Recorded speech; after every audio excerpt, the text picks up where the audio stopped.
If a woman doesn't want you, she won't always spell it out, she'll show it. Yet too many men miss the signs, pouring months, even years, into chasing someone who made up her mind long ago. The truth, women rarely reject you with words. They let their actions scream it. Welcome to Man of Substance, where we strip away the illusions and arm you with clarity. Today, we're diving into the 5 undeniable behaviors a woman shows when she's already checked out, and how to spot them before you waste another second of your time, confidence, or energy. Here's the reality.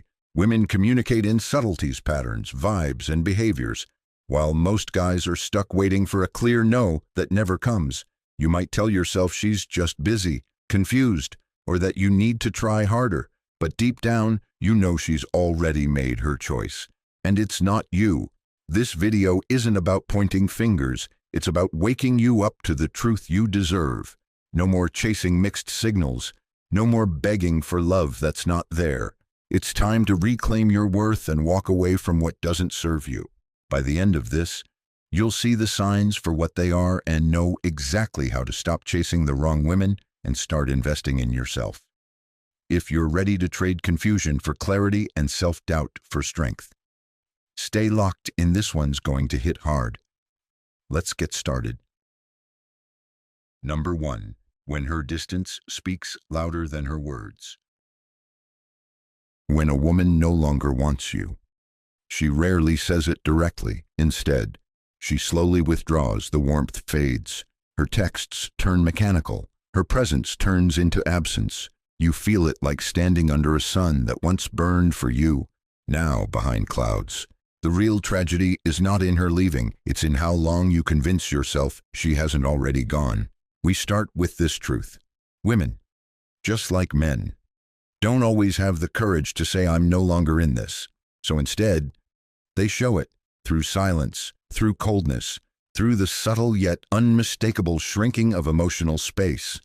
The Stoics warned us, external things may betray you, but it's your refusal to see what is that breaks you. Marcus Aurelius put it best. You have power over your mind, not outside events. So the question becomes, why do you keep chasing what is running from you? Imagine a man standing at the edge of a cliff, calling out to someone walking away in the fog. He thinks if he shouts loud enough, she'll turn back. But each word only echoes against the emptiness. That's what it's like when you keep investing energy into someone who has already detached emotionally. You mistake her politeness for interest, her late replies for busyness, her vagueness for mystery. But in truth, her heart has already made its decision. We often romanticize endurance in love. We believe the one who stays longest wins, that if you just hold on tighter, love will return. But Jung would say, this is the shadow of abandonment inside you, begging for validation. You don't want her as much as you want to be proven worthy. That is not love. That is ego disguised as devotion. Now, let's challenge the myth. If I try harder, she'll see my worth. No, if someone doesn't recognize your value when you're standing in front of them with an open heart, your additional effort becomes background noise. Stoicism teaches us to act with virtue, not desperation. Seneca reminds us, he who is brave is free. And sometimes bravery is walking away without the closure you think you need. So what should you do first? Stop interpreting inconsistency as mystery. It's clarity. If her energy has shifted, if her body leans away instead of toward, if her texts feel like obligations, not offerings, believe it. Love doesn't hide behind maybe. It shows up fully or not at all. Second, begin the withdrawal not out of pettiness, but dignity. Pull back your attention, restore your center, let the silence speak for you. Because when a woman respects herself, she doesn't beg, and when a man respects himself, he doesn't chase what has already chosen distance. Here's the secret Stoicism teaches. Your peace doesn't come from being wanted. It comes from knowing you are worthy, even when someone else fails to see it. So ask yourself this, are you staying because she's special, or because you've forgotten that you are? Now, speak out and comment below. I reclaim my peace. I no longer chase shadows. Number 2. The body never lies. When touch fades, so does interest. A woman's body speaks long before her words ever do. In the early days, she leans in. Her hand finds yours in silence. Her touch lingers even when she doesn't say anything. That's not habit, it's desire expressed in instinct. So when her body begins to retreat, when she stops reaching, stops leaning, stops resting her head on your chest, that's not just tiredness, that's detachment. One of the earliest and most painful signs that she no longer desires you isn't in her words, it's in how she stops seeking connection through touch. A once affectionate hand now stays folded in her lap. Her body stiffens under your embrace. She says she's not in the mood, just tired, or needs space. And while these words may be true sometimes, what matters isn't the excuse, it's the pattern. What used to be a natural closeness has turned into a polite distance. That's your first red flag. Touch is a primal language of love. Before we say, "I love you," we reach for each other. When someone wants you, truly wants you, they find excuses to get closer. They brush past your arm, lean their head toward your chest, wrap their fingers into yours while talking about nothing. And when they stop doing this, when they begin to pull away from even the smallest point of contact, it is not accidental, it is emotional. Stoicism tells us to see things as they are, not as we wish them to be. As Marcus Aurelius said, if someone does not want what you want, let them go. Do not become bitter, let it be. The struggle comes when you try to deny what your body already knows, that the warmth is gone. Too many men try to fix this kind of distance with more affection. They give more hugs, more kisses, more effort. But the result isn't closeness, it's resistance. Because affection that isn't reciprocated becomes pressure, and pressure kills attraction. Here's a common lie we tell ourselves. She's just stressed. This is just a phase. But you've said that for weeks, maybe months, and still no touch, no glance, no intimacy. The truth is simpler and harder to accept. Her heart is already leaving. Jung would remind us that when we chase love while ignoring rejection, it's often the wounded child within us seeking reassurance. You're not pursuing her, you're trying to rescue the boy inside you from abandonment. So what's the right response? Stop trying to initiate closeness that isn't welcome. Let the silence of her body speak. Begin observing instead of reacting. And then respond not with more effort, but with self-respect. Step back. Reclaim your physical and emotional space. Do not become bitter. Become aware. Real love doesn't retreat from your touch, it reaches for it. Now, comment below. I will not beg to be touched. I choose presence over pretending. Number 3. When her words turn cold, stop texting, start listening. The shift always begins in silence, but not the deep, warm silence of intimacy. It's the empty pause after your message, the blunt K, the indifferent sure, the half-hearted maybe. It's not what she says, it's how little effort she puts into saying it. What used to be lively conversations becomes a stream of dull, mechanical replies. You sense it. The light is gone from her words. Texting reveals more than just her attention span. It reveals investment, emotional presence, desire, and when her responses feel like echoes, you're no longer speaking to a woman who wants to build something, you're texting a ghost still living in a body. Let's be brutally honest. If a woman wants you, she doesn't keep you guessing. She responds with energy, even when she's busy. She sends emojis, double texts, follows up when you don't reply, not because she's desperate, but because she cares. A woman who is emotionally present doesn't make you feel like an intruder in her inbox. So when you notice that you're always the one reaching out, always waiting for hours or days, always trying to carry the weight of the conversation, you need to stop. Not because you're punishing her, but because you're respecting yourself. The Stoics would call this a moment of clarity.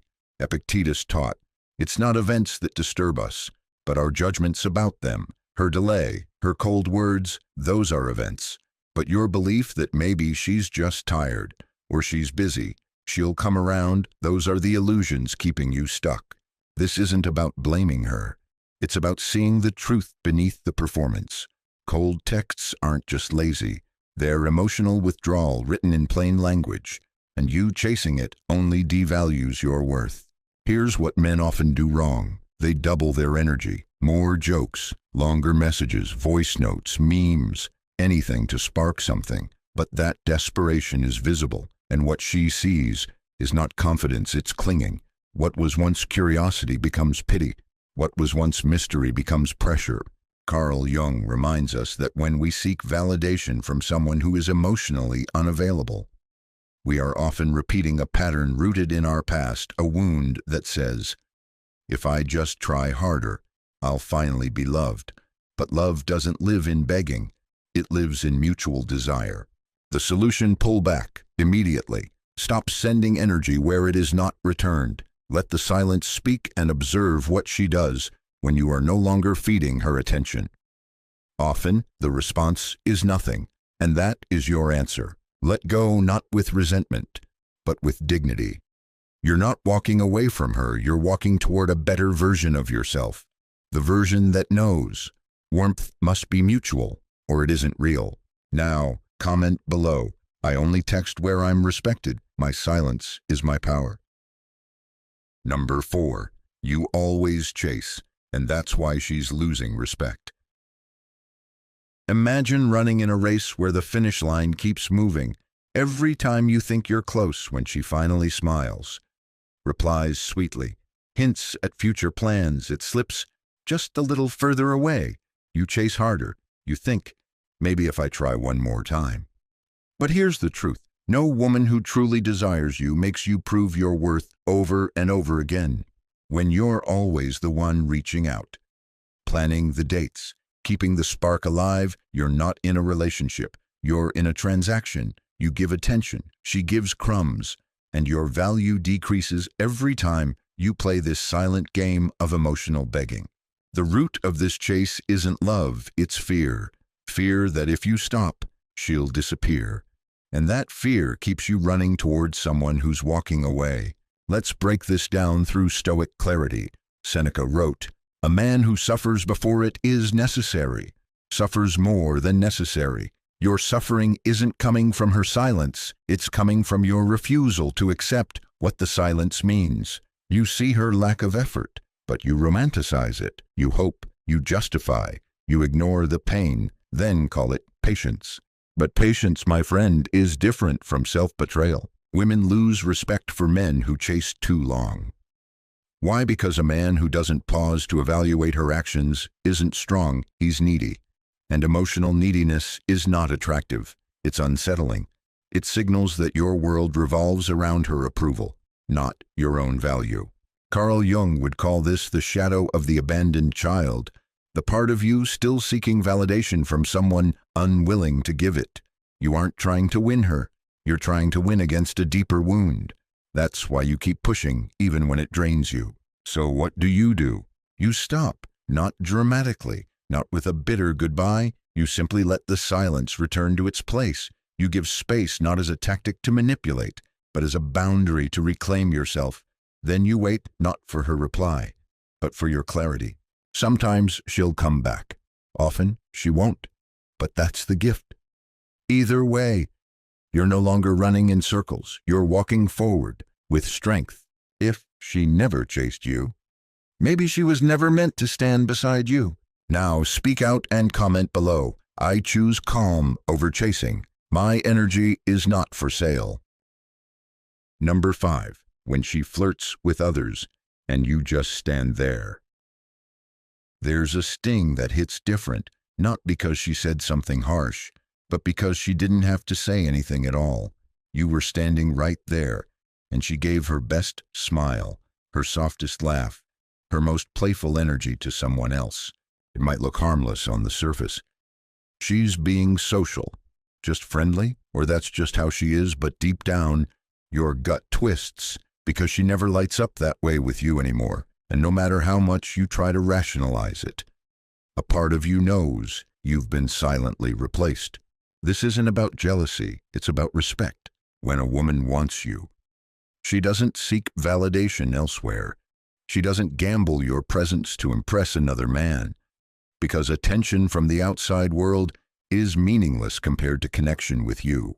But when she flirts in front of you, it's a signal, not just of disinterest, but of dominance. It says, I can lower your value, and you'll still stay. Here's where the Stoic enters. Epictetus would remind you, it's not what happens that disturbs you, but how you choose to respond. Her behavior isn't yours to control, but your dignity is. You cannot demand her loyalty, but you can withdraw your energy when it's being mocked. Jung might point to the shadow here, your wounded pride, your fear of losing her to someone more exciting. But what you need to remember is this: love never thrives in comparison. The moment you feel like you're competing, you're no longer being seen, you're being measured. And a man of worth does not audition for affection. So what's the move? You don't cause a scene. You don't interrogate. You observe. And if it repeats, you exit. Not because you're insecure, but because you refuse to be made small in order for someone else to feel big. You stop being the man who tolerates disrespect just to stay close.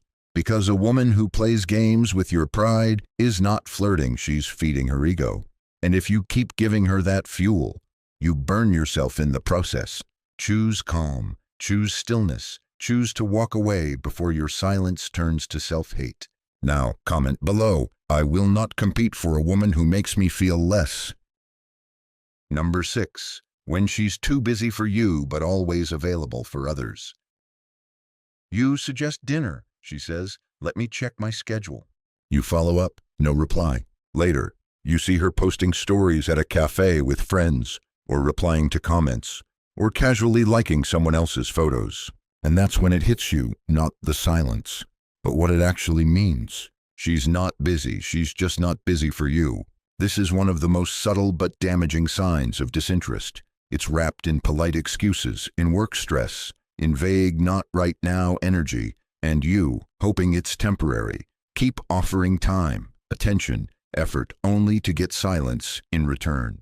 The Stoics have a word for this: asymmetry. When your effort outweighs theirs, your attention is unreciprocated, and your patience becomes self-betrayal. Seneca wrote, "Time is what we want most, but what we use worst." And here's the hard truth: every time you wait for her to be less busy, you're spending the most precious thing you have, your presence. And for what? If she wanted to talk to you, she would.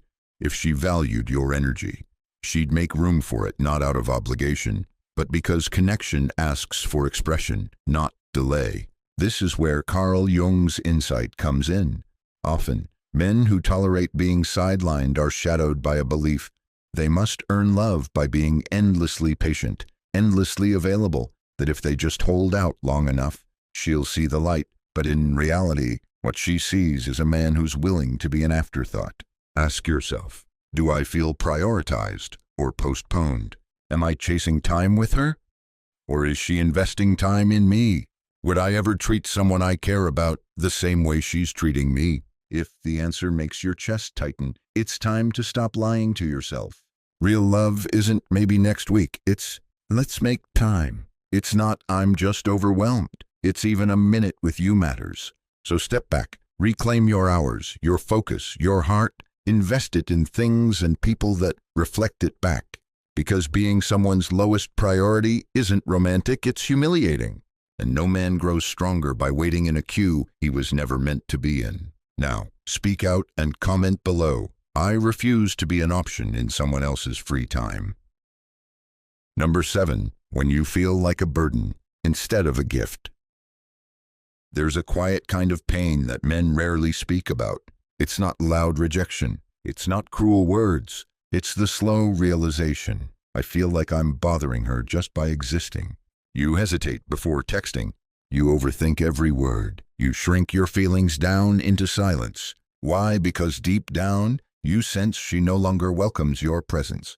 This is not about one bad day or a busy week. It's a pattern. You're walking on eggshells in a space where you used to walk freely. You used to feel wanted. Now you feel tolerated. And the worst part, you start believing it's your fault. That belief that you are the problem is the shadow Carl Jung warned about.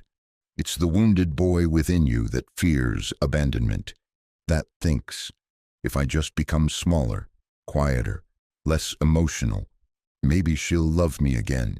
But love built on silence is not love. The Stoics teach that dignity is not something you beg for, it's something you embody.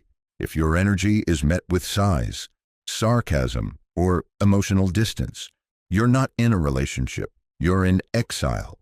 Seneca said, "It is not that we have a short time to live, but that we waste much of it, and wasting it on someone who makes you feel like a burden, that's the most tragic kind of self-betrayal." Let's be honest. If every time you express your truth, she withdraws, if every time you show up with care, she acts like it's too much, if the only time you feel safe is when you're silent, then you're not loved, you're being emotionally managed. Here's what you must do. Stop apologizing for your existence. You are not too much. You are just with someone who offers too little. Trust your nervous system, that feeling in your gut, that heaviness in your chest. It's not anxiety, it's truth. Reclaim your space. Emotional intimacy should be earned, not tiptoed around. Jung wrote, "Until you make the unconscious conscious, it will direct your life and you will call it fate." Stop mistaking emotional neglect for destiny. It's not. It's your wake-up call. You are not a burden. You are a man with presence, heart, and depth. And if someone makes you feel like a weight, instead of a gift, they were never strong enough to carry you in the first place. Now, speak out and comment below. I am not too much, I was just too real for the wrong person. Number 8. When her respect fades, so does the relationship. There comes a moment, quieter than heartbreak, colder than distance, when she stops respecting you. It shows up in her tone, the sarcastic edge, the passive-aggressive sigh, the way she interrupts you mid-sentence or rolls her eyes when you speak. It shows up in the way she no longer asks for your opinion, how she dismisses your perspective, or undermines your boundaries as if they're optional. But here's the truth most men avoid. Once respect is gone, love can't survive. Because respect isn't a luxury, it's the very foundation of emotional intimacy. Many men cling when respect fades.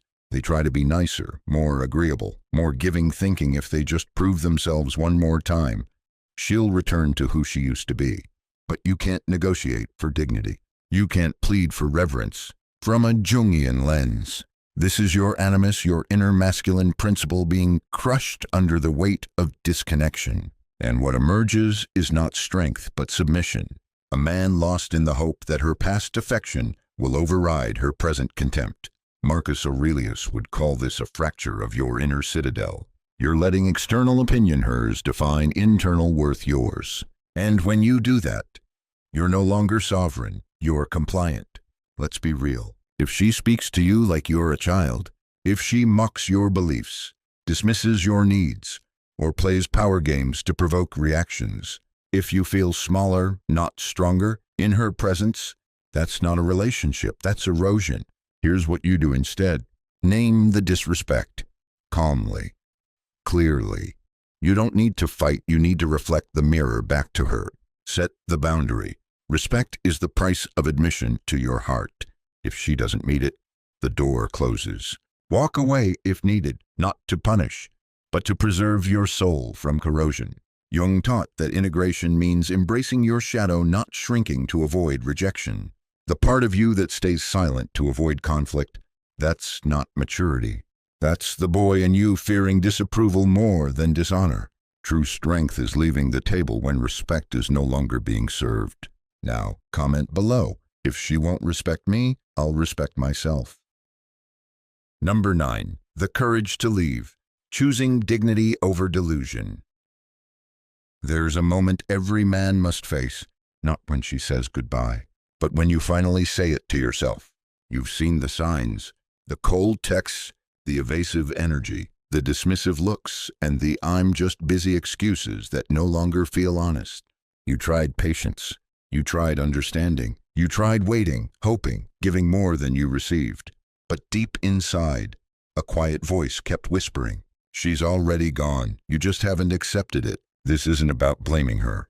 Maybe she didn't have the words. Maybe she didn't know how to end it. Maybe she liked the comfort of your presence, but not the depth of your soul. Regardless, your job is not to interpret mixed signals like sacred scripture. Your job is to recognize when your energy is being drained and walk away with your dignity still intact. Marcus Aurelius said, "If you are distressed by anything external, the pain is not due to the thing itself, but to your estimate of it." In other words, you suffer not because she left emotionally. You suffer because you kept staying after she did. And Jung would tell you this: the part of you that clings, that's the shadow, the unloved boy within, still chasing the warmth he never got. But the man you are becoming doesn't beg. He integrates the pain, learns the lesson, and chooses wholeness over attachment. So what does walking away look like? It's not dramatic. No threats, no final texts, no long explanations. It's deliberate, a clear boundary that says, I will no longer chase someone who doesn't choose me. It's spiritual. You're not rejecting her, you're accepting you. Because leaving is not losing. Staying in a place where your soul withers, that's the real loss. Every time you resist the urge to reach out, every time you redirect your focus inward, every time you choose silence over desperation, you reclaim power. You remind the world and yourself what you're made of. Remember, you weren't meant to be someone's backup plan, emotional crutch, or delayed exit strategy. You are the mountain. You are the storm. You are the fire that won't go out just because someone couldn't see your light. Now, comment below. I walk away because I value myself more than confusion, when her heart's not in it. Neither is she. Deep down, you've seen the signs: her words turning cold, her attention slipping away, her respect fading into silence.